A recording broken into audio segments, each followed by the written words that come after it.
नहमदुहु व नुसल्ली व नुसल्लिमु अला रसूलिहिल करीम अम्मा बअदु फ़अऊज़ु बिल्लाहि मिनश शैतानिर रजीम बिस्मिल्लाहिर रहमानिर रहीम। हुज़ूर अकरम सल्लल्लाहु अलैहि वसल्लम ने इरशाद फरमाया है कि कुर्बानी करने वाले को उस जानवर के हर बाल के बराबर एक नेकी मिलेगी। दूसरी हदीस पाक में रसूल अकरम सल्लल्लाहु अलैहि वसल्लम ने कुर्बानी ना करने वालों के लिए वईद बयान फरमाई है। फरमाया कि जो आदमी वुसअत होने के बावजूद कुर्बानी ना करे वो हमारी ईदगाह के करीब ना आए। कुर्बानी एक बहुत बड़ा अमल है। हज़रत इब्राहीम अलैहिस्सलातु वस्सलाम ने कुर्बानी की इब्तिदा की अल्लाह रब्बुल इज़्ज़त के हुक्म से। कुर्बानी का पस मंज़र क्या है? हज़रत इब्राहीम अलैहिस्सलातु वस्सलाम को ख्वाब आता है और ख्वाब में क्या देखते हैं कि अपने बेटे को ज़िबा कर रहे हैं। चुनाचे इस ख्वाब की तकमील के लिए हज़रत इब्राहीम अलैहिस्सलातु वस्सलाम ने अपनी बीवी हाजरा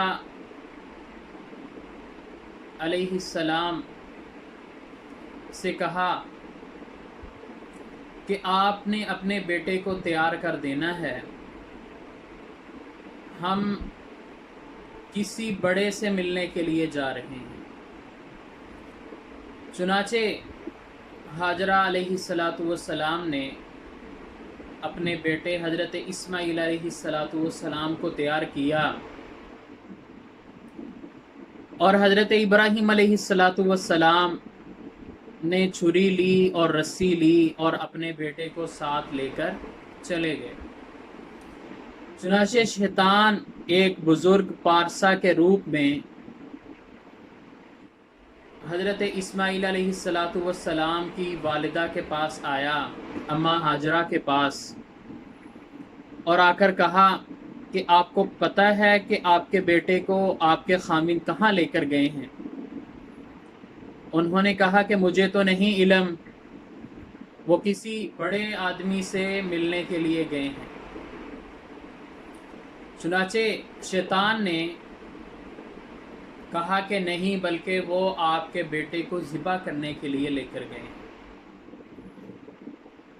तो अम्मा हाजरा ने कहा, क्या कोई बाप अपने बेटे को ज़िबा कर सकता है? तो शैतान ने कहा कि अल्लाह का हुक्म है। तो हज़रत अम्मा हाजरा हज़रत इस्माईल अलैहिस्सलातु वस्सलाम की वालिदा ने कहा कि अगर अल्लाह का हुक्म है तो फिर मैं कौन होती हूँ उनको रोकने वाली। चुनाचे शैतान यहाँ से रुसवा होकर, पसपा होकर, नाउमीद होकर निकला और हज़रत इब्राहीम अलैहिस्सलातु वस्सलाम के पास पहुँचा। हज़रत इब्राहीम अलैहिस्सलातु वस्सलाम को जाकर कहने लगा कि आप अपने बेटे को ज़िबा ना करें, ये तो गलत काम है।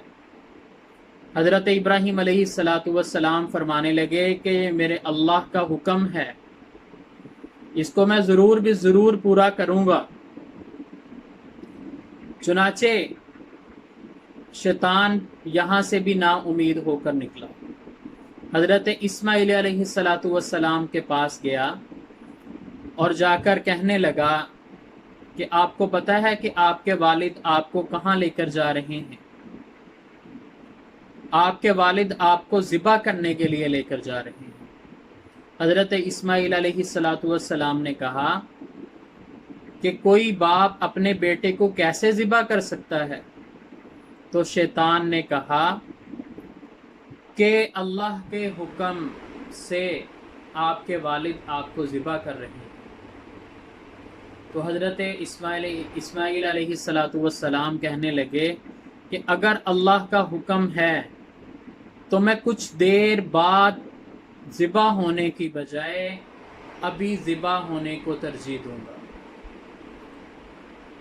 چنانچہ شیطان جو ہے وہ نا امید ہو گیا، مختلف طرح کے ہیلے بہانے اس نے اختیار کیے، لیکن وہ اپنے ہر حربے میں ناکام رہا۔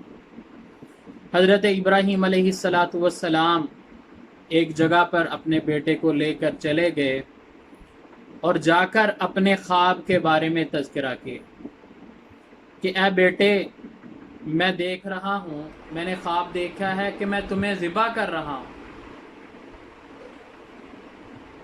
تو اس کے بارے میں تمہاری کیا رائے ہے؟ تو حضرت اسماعیل علیہ السلام کہنے لگے یا ابت افعل ما تؤمر، کہ اے میرے والد محترم، آپ کو جو حکم دیا گیا ہے وہ آپ کر گزریے۔ چنانچہ پھر دونوں باپ بیٹے میں ایک گفتگو ہوئی کہ کس طرح ان کو لٹایا جائے۔ حضرت ابراہیم علیہ السلام نے اپنی آنکھوں پر پٹی باندھ لی تاکہ اللہ کے حکم کو پورا کرنے کے لیے جو ہے اس کے درمیان میں باپ کی شفقت جو ہے وہ اس میں غالب نہ آ جائے، نعوذ باللہ، خدا نہ خواستہ باپ کی شفقت غالب نہ آ جائے، اس لیے اپنی آنکھوں پر پٹی باندھ لی تاکہ اپنے بیٹے پر رحم نہ آئے۔ جب چھری چلائی تو کیا ہوا؟ ذبح کون ہوا؟ جنت سے لایا ہوا مینڈا، وہ ذبح ہو گیا۔ تو اس طرح اللہ کے حکم کی تکمیل ہوئی۔ قربان کیا کرنا تھا؟ اپنے بیٹے کو قربان کرنے کے لیے لے کر گئے۔ ہمیں سوچنا چاہیے، حضرت ابراہیم علیہ السلام کی ساری زندگی امتحانات میں گزری۔ پہلے ان کو آگ میں ڈالا گیا،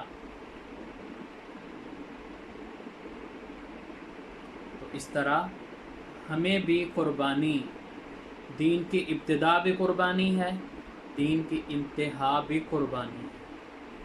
قربانی اللہ رب العزت کو انتہائی زیادہ محبوب ہے، تو اس لیے اس طرح کی قربانی ہم سے نہیں مانگی جا رہی جیسی قربانی حضرت ابراہیم علیہ السلام سے مانگی گئی اور انہوں نے پیش کی، ویسے قربانی کا ہم سے کوئی تقاضا نہیں۔